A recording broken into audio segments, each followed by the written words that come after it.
Perkenalkan, nama lengkap saya Maria Hilaria Diu dengan NIM 43122-139. Saya mahasiswa dari Universitas Katolik Widya Mandira Kupang, Fakultas Ilmu Sosial dan Ilmu Politik, Program Studi Ilmu Komunikasi.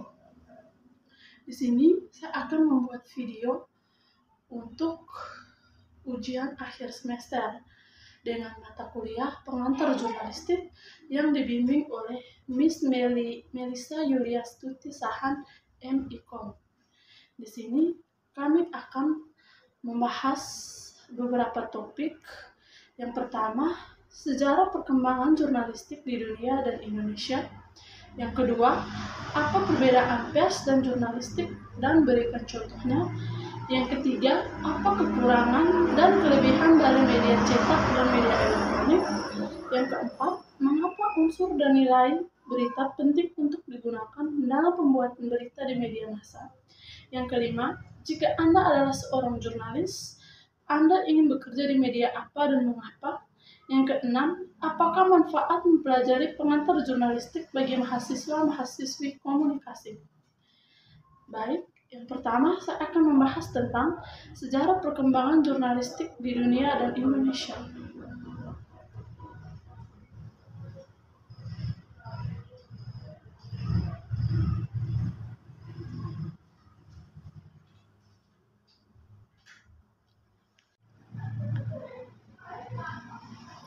Yang pertama, saya akan membahas tentang sejarah perkembangan jurnalistik di dunia dan Indonesia.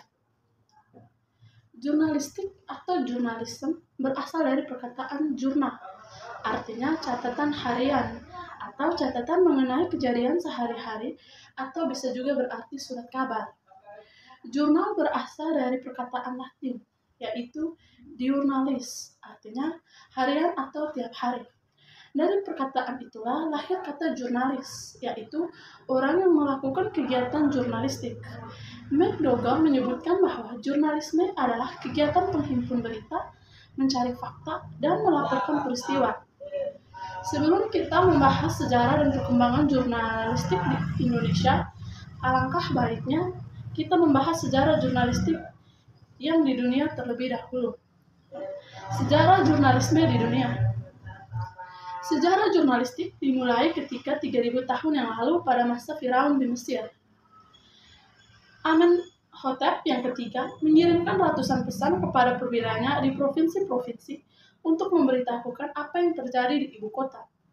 Di Roma 2000 tahun yang lalu, Acta Diurnas, yaitu tindakan-tindakan harian, tindakan-tindakan senat, peraturan-peraturan pemerintah berkait kelahiran, dan kematian ditempelkan di tempat-tempat umum. Selama abad pertengahan di Eropa, siaran berita yang ditulis tangan merupakan media informasi yang penting bagi para usahawan. Sejatinya, perkembangan jurnalisme di dunia sudah dimulai sejak zaman dahulu, dan tak sedikit sejarah perkembangan jurnalisme di dunia berkaitan satu sama lain. Dimulai dari perkembangan jurnalisme dan Islam. Jurnalisme dalam Islam bahkan sudah ada sejak zaman Nabi Nuh. Di masa Rasulullah, jurnalisme sudah berkembang, namun dalam arti sempit, yaitu menjadi juru warta, ialah sahabat Rasulullah. Setelah Rasulullah meninggal, perkembangan jurnalisme diteruskan oleh para Khulafa Rasyidin. Di Eropa, jurnalisme berkembang pertama kali di Romawi kuno pada masa pemerintahan Julius Caesar. Dengan bukti ditemukan Acta Diurna yang berarti papan pengumuman. Jurnalisme di Eropa berkembang makin pesat setelah ditemukannya mesin cetak oleh Gutenberg. Surat kabar pertama yang diterbitkan di Eropa secara teratur dimulai di Jerman pada tahun 1609.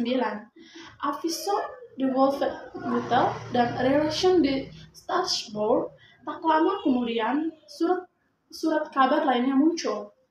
Di Belanda 1618, Prancis 1620, Inggris 1620, dan Italia sampai 200 eksemplar sekali terbit.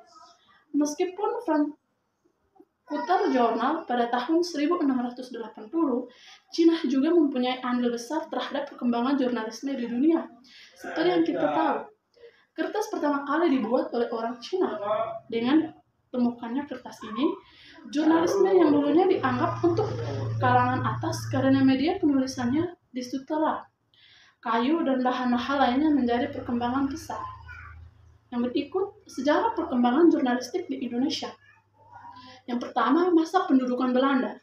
Sejarah jurnalistik di Indonesia dimulai saat Belanda menjajah Indonesia. Jurnalistik pada masa pendudukan Belanda ditandai dengan diterbitkannya surat kabar Memories de Novels pada tahun 1615 oleh Gubernur Jenderal VOC yang Jan Pieterszoon Koen. Surat kabar ini awalnya masih ditulis tangan sampai pada tahun 1688. Pemerintah Hindia Belanda memiliki mesin cetak yang dikirim dari negeri Belanda dan akhirnya dapat membuat surat kabar dengan cetakan pertama. Isi surat kabar cetak pertama ini antara lain ketentuan dan perjanjian yang dibuat antara Belanda dengan Sultan Makassar pada saat itu. Yang kedua, masa pendudukan Jepang.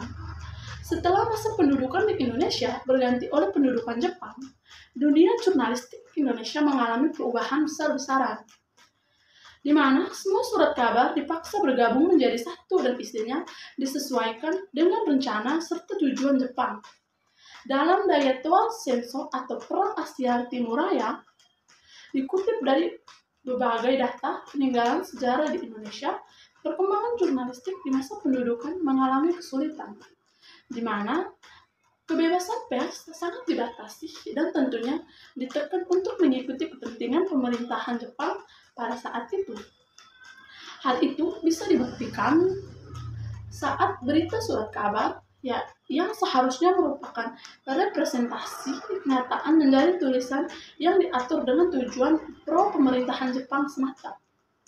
Yang ketiga, masa pasca kemerdekaan atau pemerintahan Presiden Soekarno. Dari masa perjuangan meraih kemerdekaan hingga pasca kemerdekaan, surat kabar banyak digunakan sebagai sarana menumpahkan semangat juang kepada para pejuang untuk tetap bersemangat melawan para penjajah. Pada masa awal kemerdekaan, kondisi Indonesia masih terbilang rapuh dan terancam kedaulatannya dari berbagai pihak yang ingin merebut negeri ini. Pada masa itulah, surat kabar memiliki peran penting, yaitu sebagai sarana penguatan warga negara Indonesia dan sebagai perlindungan dari hasutan yang disebarkan Belanda melalui media massa mereka. Namun, sayangnya setelah kedudukan Indonesia sudah semakin kuat dengan dibubarkannya RIS atau Republik Indonesia Serikat dan diakuinya kedaulatan Indonesia sebagai Republik Kesatuan berdasarkan UUDS, peran jurnalistik mulai tergoyahkan. Surat kabar justru mulai digunakan sebagai alat manuver politik yang bertujuan mengguncang, bahkan penyerangan lawan politik supaya mendapatkan kekuasaan di pemerintahan Indonesia yang baru. Yang keempat, masa pemerintahan Presiden Soeharto.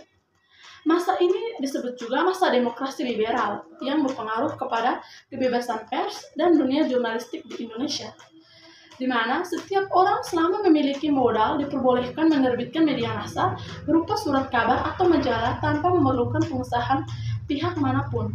Dengan itu, masyarakat Indonesia terutama kalangan wartawan lebih bebas dalam menyuarakan pendapat dan pemikiran mereka tanpa khawatir akan ditangkapi seperti sebelumnya. Namun justru karena itu, setiap surat kabar dan majalah berlomba untuk menerbitkan tulisan sebanyak-banyaknya. Yang kelima, masa reformasi. Perkembangan jurnalistik pada masa reformasi ditandai dengan kebebasan pers yang membolehkan surat kabar dan majalah terus berjalan tanpa adanya pembaruan izin. Karena SUPP sudah dihapuskan, jurnalistik Indonesia pun berkembang pesat dan pada mencakup berbagai kalangan masyarakat karena semua lapisan masyarakat dapat membuat media massa. Hal ini terlihat dari perkembangan pesatnya jurnalistik baik cetak, elektronik, digital, dan internet. Berbagai media televisi dengan saluran masing-masing siang malam menghasil layar televisi. Oleh karena itu, pemerintahan semakin cepat tersebar dan meluas, sehingga masyarakat di daerah pedesaan pun mampu mengetahui berbagai peristiwa yang terjadi di perkotaan.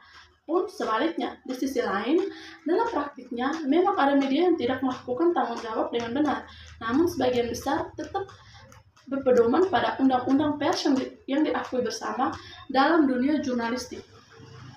Yang kedua, saya akan membahas tentang apa perbedaan pers dan jurnalistik dan berikan contohnya.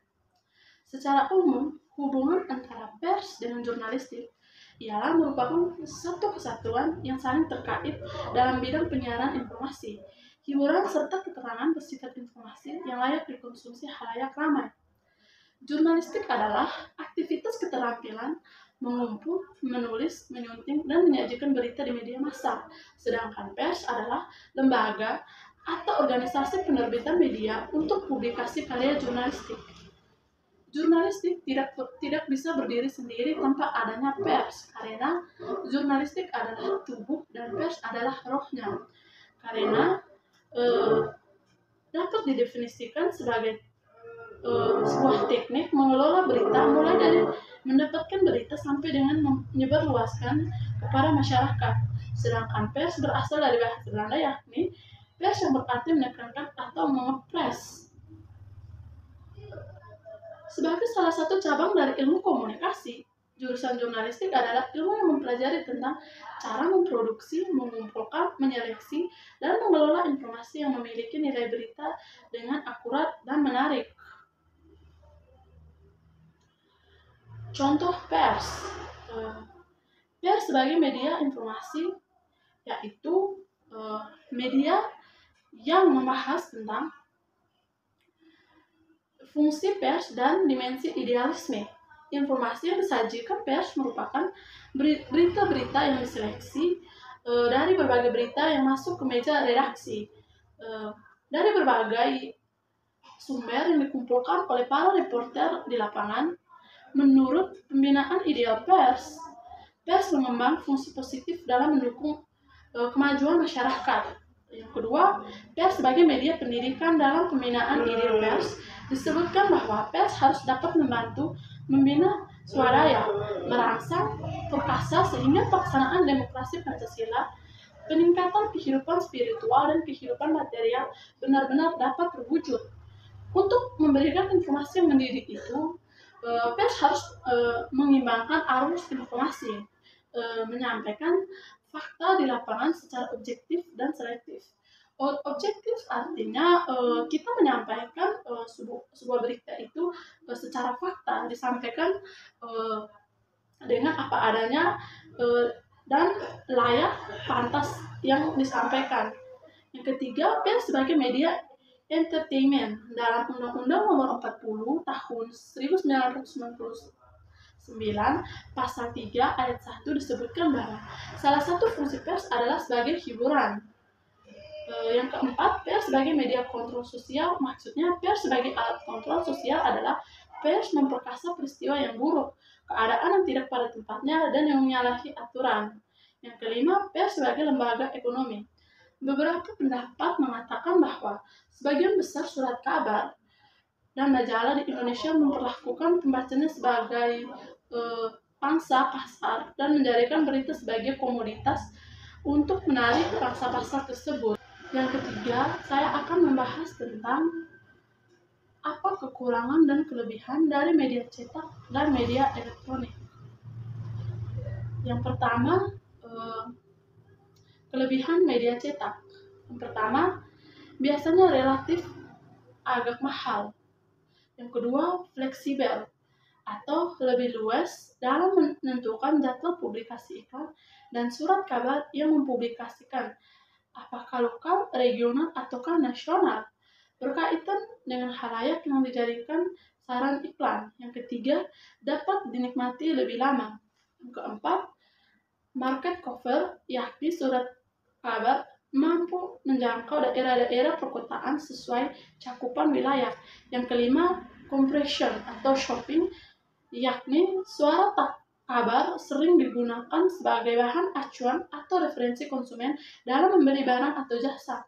Yang keenam, positive consumer attitude, yakni aktualitas informasi yang disampaikan digunakan sebagai acuan pembaca.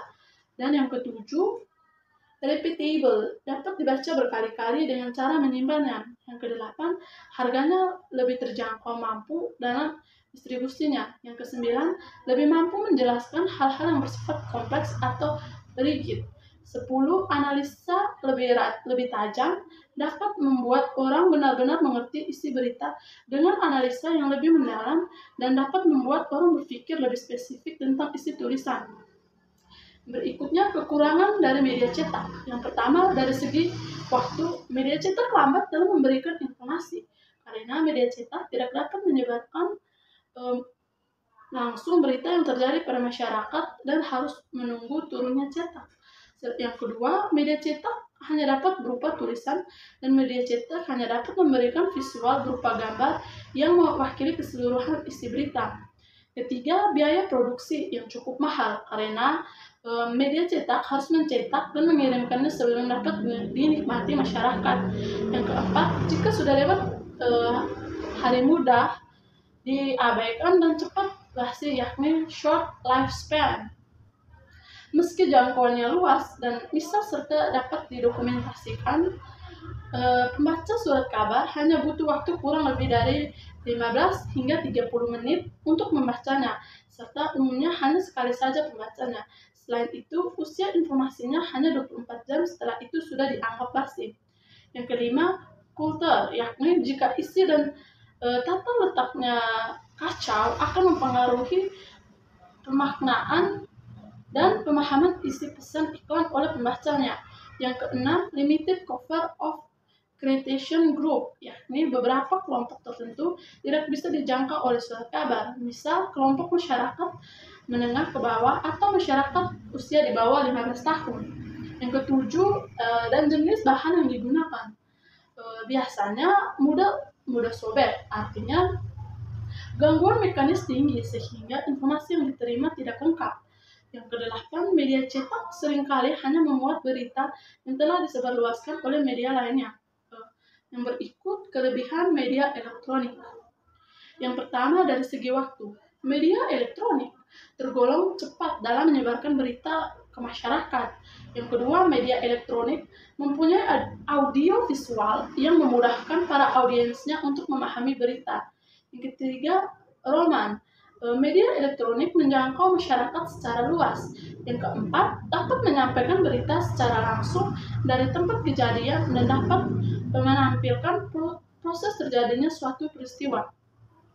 Yang kelima, memiliki daya penyampaian dan pengaruh yang kuat karena dapat memberikan kombinasi antara suara dengan gambar, yaitu contohnya di TV dapat menampilkan gambar yaitu seperti animasi agar penonton lebih tertarik untuk menonton televisi tersebut. Yang keenam, tidak memerlukan keahlian dan kemampuan membaca seperti pada media cetak. Dengan gambar-gambar, semua orang sudah cukup mengerti maknanya. Yang ketujuh, dapat dinikmati oleh semua orang, baik itu yang mengalami keterbelakangan mental. Yang kedelapan, dalam media radio, daya tembus yang besar tidak mengenal rintangan. Radio yang menggunakan gelombang SW/MW mempunyai kemampuan penetrasi area yang luas sehingga pesan yang disampaikan dapat mengatasi jarak, ruang, dan waktu.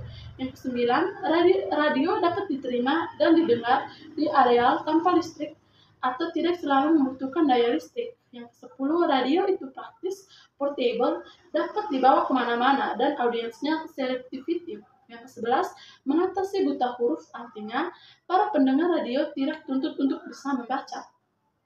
Berikut kekurangan media elektronik. Yang pertama, tidak ada pengulangan. Media elektronik tidak dapat mengulang apa yang ditayangkan. Yang kedua, waktunya terbatas. Hanya dapat dinikmati sebentar. Yang ketiga, khalayak yang selektif. Tidak setajam media lainnya. Kemungkinan menjangkau segmen tidak tepat karena pemborosan geografis. Yang keempat, tidak semua tempat dapat dicapai gelombangnya penyiaran televisi. Yang kelima, alternatif audiens dalam pemilihan stasiun lebih banyak bersaing yang ketat.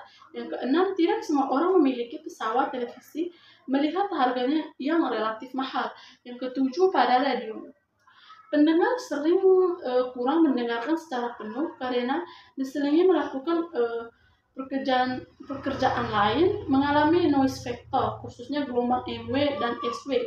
Yang kedelapan, di radio sulit untuk menyampaikan pesan-pesan yang kompleks dan tidak dapat digunakan untuk menyampaikan secara yang abstrak dan kompleks atau rumit.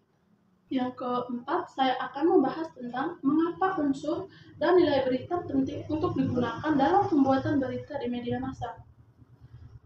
Memang betul, nilai berita sangat penting untuk diketahui sebelum menulis karena akan menjadi panduan bagi seorang wartawan untuk memutuskan suatu kejadian, informasi, atau keadaan layak diberitakan atau tidak.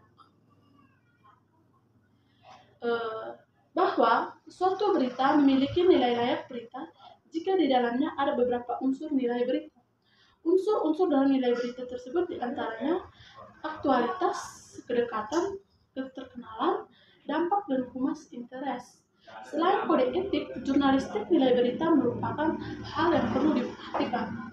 Yang kelima, saya akan membahas tentang jika Anda adalah seorang jurnalis, Anda ingin bekerja di media apa dan mengapa. Jika saya menjadi seorang jurnalis, saya akan bekerja di media elektronik, yaitu di bagian penyiaran. Mengapa saya memilih di bagian penyiaran? Karena sebagai seorang penyiar, kita dapat menyiar berita bagi masyarakat yang tidak tahu ada berita apa yang sedang terjadi, baik berita di dalam negeri maupun berita di luar negeri. Sebagai seorang penyiar, kita juga dapat mampu memperkaya ilmu kita dan mampu mengimplementasikan cara berbahasa dan cara bertutur kata yang baik, sehingga berita yang kita sampaikan dapat didengar dan dapat dicerna oleh masyarakat agar mereka mengerti.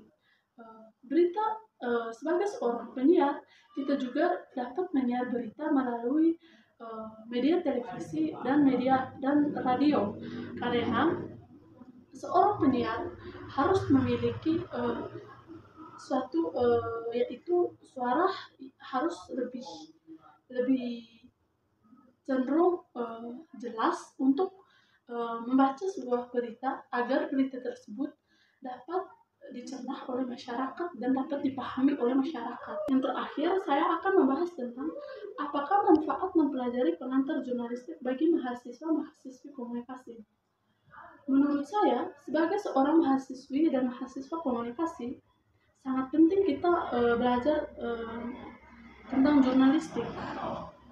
Jurnalistik juga akan meningkatkan kemampuan kita sebagai seorang mahasiswa dalam menulis, sehingga kita bisa mengirimkan artikel ke surat kabar atau media, bisa mengasah kemampuan kita dalam wawancara, teknik menyampaikan berita, dan teknik pengumpulan berita. Sebagai seorang mahasiswi komunikasi, saya banyak hal yang dapat dipelajari sebagai seorang mahasiswi komunikasi, seperti menyusun reportage, menulis berita, menulis feature, menulis artikel, fotografi, dan lain sebagainya. Sekian pembahasan dari saya. Sekian dan terima kasih.